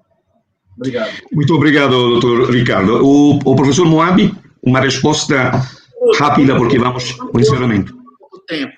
Olha, a campanha da fraternidade desse ano, espetacular, digna de aplauso, tem o meu aplauso, tem o meu apoio. Ela é feita em parceria com o CONIC. As igrejas associadas ao CONIC, na sua maioria absoluta, não aplaudem o atual governo. E lá não há nenhuma igreja assim de grande expressão. O que a gente fala de expressão é do ponto de vista que tenha muita gente, que tenha muito voto, que tenha muita influência. Entendeu? E a gente, no Brasil, vive um acirramento do campo religioso, aquela concepção de Bourdieu de campo religioso, ela nunca foi tão real quanto é hoje, não é? Aí você pega um campo religioso, mas uma perspectiva pós-moderna ou hipermoderna, a autonomia do sujeito indivíduo, a valorização e a atomização do agente religioso. Olha, nós estamos confundindo muito a instituição religiosa com a religião e os agentes religiosos com a própria divindade. Isso é um caos. Mas eu quero parabenizar a CNBB e o CONIC e dizer excelente, excelente. Olha, a primeira vez que a CNBB fez uma campanha da fraternidade com um tom mais ecumênico, aqui em Imperatriz, o bispo Dom Afonso Felipe Gregory, que já faleceu, eu lembro, eu estava no Templo Central da Assembleia de Deus, porque o templo aqui é grande, cabe 8.000 pessoas, 12.000 pessoas sentadas, muito grande. Ele subiu no templo e foi lá falar com o pastor, e foi lá apresentar a proposta. Ele saiu e foi. Eu acho que a Igreja Católica, ela deveria se aproximar mais, porque se ela abre o diálogo, eles conversam. Mas se ela não abre o diálogo, eles não vão atrás. Isso é um fato. Faça o teste, vocês são padres. Faça uma visitinha ao pastor evangélico e veja como eles vão receber e vocês vão conversar. E eu defendo a teologia da amizade como chave para o diálogo ecumênico interreligioso. Eu disse isso no sínodo, na Assembleia Geral, eu disse a teologia da amizade é a chave para o diálogo ecumênico interreligioso. De fato, pastor César, desculpe, o Francisco Papa, ele fala do ecumenismo da fraternidade. Eu disse assim, olha, a teologia da amizade é a chave para o diálogo ecumênico interreligioso, porque o amigo cuida, o amigo protege, o amigo respeita e o amigo guarda. Se eu faço amizade com um bispo, como eu tenho amizade com vários bispos aqui, eu posso até discordar. Eu posso até discordar de algumas posturas que alguém toma, mas eu não vou tratar mal ele, eu não vou desrespeitar, eu vou manter o vínculo da amizade, que é o primeiro passo para o vínculo do amor, que é a essência do cristianismo, daquilo que Jesus falou. Muito obrigado pela oportunidade e agradeço a todos pelo convite. Muito obrigado ao Ricardo Castro, ao Moab César. Em 12 de fevereiro de 2005, eu estava em Santarém. Acordamos todos assustados com uma notícia que chamava a atenção do Brasil. Uma mulher idosa, professora religiosa, chamava-se Dorothy Stang, simplesmente a Doti para os povos da floresta. Foi mártir da Amazônia. Eu acredito que, neste momento, o tema do martírio também na defesa da Amazônia nos ajuda a pensar neste momento que esta questão passa através do testemunho daqueles que creram verdadeiramente que é possível construir outro mundo possível. Obrigadão, doutor Ricardo, obrigadão, doutor Moab. Espero, quanto antes, de voltar para o Brasil e caminhar humildemente com vocês na construção do mundo como Deus está sonhando neste momento, um mundo de paz, de justiça, de reconciliação. Quero agradecer também a Soter, ao professor César, ao Vinícius da Soter Norte, que me convidou para moderar este importante debate. Quem sabe se não é um signo do céu que eu tenho que voltar quanto antes para o Brasil. É sim. Mas estão convidados para vir na Itália a comer uma pasta, quando vocês quiserem. A Itália está aberta. Mas não agora na pandemia, hein? Agora não. Agora vamos observar as regras. Obrigadão a todos. Viva o Brasil, viva a Amazônia, viva um mundo, a civilização do amor. Obrigado. Um abraço. Ciao a tutti. Ciao.